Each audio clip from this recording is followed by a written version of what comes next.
নমস্কাৰ এই মুহূৰ্তত আহি পৰিছে কেইবাটাও বিগ ব্ৰেকিং নিউজ এনে ধৰণৰ খবৰসমূহ নিতৌ চাবৰ বাবে চেনেলটো এটা সাবস্ক্ৰাইব কৰি ভিডিঅ'টোত এটা লাইক কৰি দিব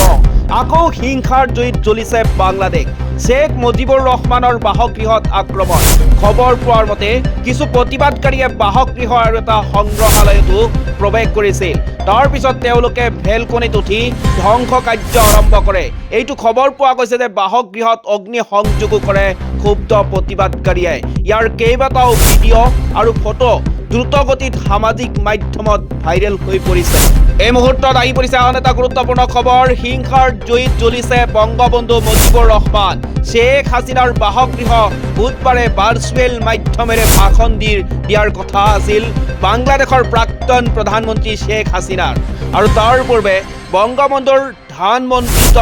বাসগৃহত জুই লগাই দিয়ে একাংশ ক্ষুব্ধ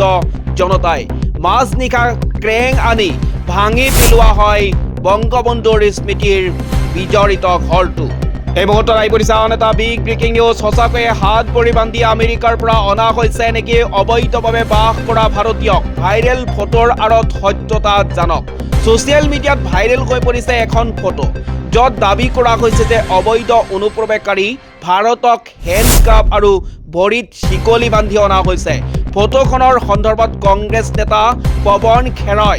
প্ৰতিক্ৰিয়া প্ৰকাশ কৰে ইফালে এই ভাইৰেল পোষ্টটোৰ আঁৰত সত্যতা প্ৰকাশ কৰিছে চৰকাৰে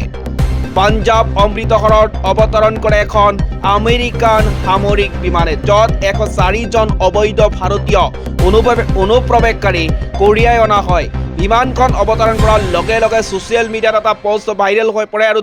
ভাইৰেল হৈ পৰে আৰু দাবী কৰা হয় যে শোভাযাত্ৰাৰ সময়ত লোকসকলক হেণ্ডকাপ লগাই অপমানিত কৰা হৈছিল আৰু এই সন্দৰ্ভত চৰকাৰে স্পষ্টীকৰণ আগবঢ়াইছে